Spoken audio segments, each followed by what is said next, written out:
Par rapport à la Coupe du Monde de foot, vous voulez surtout pas que ça soit comme le scénario de l'Euro Bien sûr. se répète, en fait. On veut que la publicité qui accompagne et qui met en musique, entre guillemets, ces paris, soit responsable. Ouais. Et ça va être, je l'espère, le cas, puisqu'on a signé en début de semaine dernière un certain nombre de chartes avec tout l'écosystème de la publicité des jeux en ligne pour justement modérer l'action publicitaire des opérateurs de jeux d'argent, et ceci en partenariat avec les radios, les télés, l'affichage.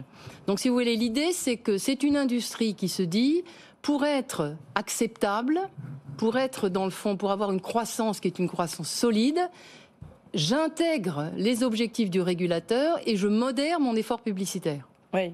Vous dites que les acteurs dans les publicités devront avoir plus de 25 ans, à l'exception des sportifs eux-mêmes. Et sur Internet, les sites limiteront leur campagne à 3 spots par jour par utilisateur. C'est très, très codifié, quoi. Il faut aller jusque-là. Est-ce qu'il faut presque aller jusqu'à ce qui se passe en Grande-Bretagne? Alors, on a étudié dans le plan d'action du régulateur effectivement un certain nombre de scénarios, un certain nombre de mesures. Nous nous sommes concentrés principalement sur la publicité digitale notamment. Et par exemple, on a beaucoup insisté sur le rôle des influenceurs. Vous savez que les influenceurs... On en parle beaucoup en ce moment, oui. On en parle beaucoup, ils sont très efficaces. Et les influenceurs, certains sont très populaires auprès des jeunes et populaires auprès des jeunes mineurs. Donc en dépit du fait que le jeu d'argent est interdit d'offres aux mineurs, en fait les influenceurs dissipent, enfin rendent la frontière entre majeurs et mineurs assez perméable. Donc on a demandé par exemple aux opérateurs de n'utiliser que des influenceurs majeurs et que des influenceurs ayant une audience mineure, en l'occurrence 15-17 ans, inférieure à 16%. Donc, si vous voulez, c'est une mesure... Ça devient un peu techno, non? Ça devient un peu... J'aime bien qu'on est en France, j'aime bien qu'on est en France, mais enfin... Bien sûr, là, ça devient techno, sauf que le jeu d'argent... L'administration est en train de rattraper...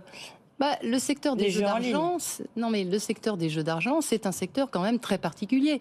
Il est a priori interdit, sauf exception encadrée par la loi.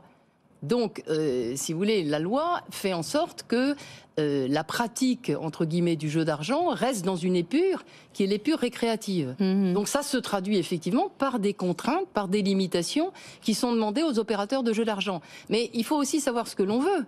Parce que vous ne pouvez pas dire d'un côté c'est trop et quelque part il y a une sorte d'administration du jeu en ligne qui serait excessive et dans le même temps comment dire, ne pas relayer l'émoi du grand public par rapport aux risques que les jeux d'argent font peser sur le public jeune. Vous-même, vous dites qu'il faut que ça reste un plaisir, il faut que ça reste quand même quelque chose de ludique, parce que est-ce que vous pourriez aller jusqu'en... Ça n'affecte pas les joueurs, ça affecte ceux qui offrent des paris aux joueurs. Et la seule chose que vise le cadre juridique, c'est effectivement de responsabiliser ces offreurs en leur disant, vous avez un produit qui est un produit potentiellement toxique entre les mains. Donc vous pouvez l'offrir, effectivement, mais avec un certain nombre de garanties et un certain nombre de barrières. Moi, je crois que c'est une approche qui est beaucoup plus raisonnable que celle de bannir, par exemple, toute publicité. Parce qu'il y a des pays qui ont choisi de bannir la publicité. En Italie, par exemple. Quelle est la conséquence de cela? C'est que ça donne, en fait, à l'offre illégale, qui, elle, ne s'embarrasse pas de contraintes particulières, finalement une exposition médiatique plus large.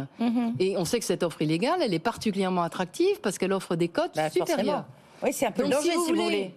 Il y a un équilibre à trouver entre trop de réglementation qui tue le marché et une réglementation qui permet à un marché, dans le fond récréatif, de se développer. Nous, on a choisi ce camp-là.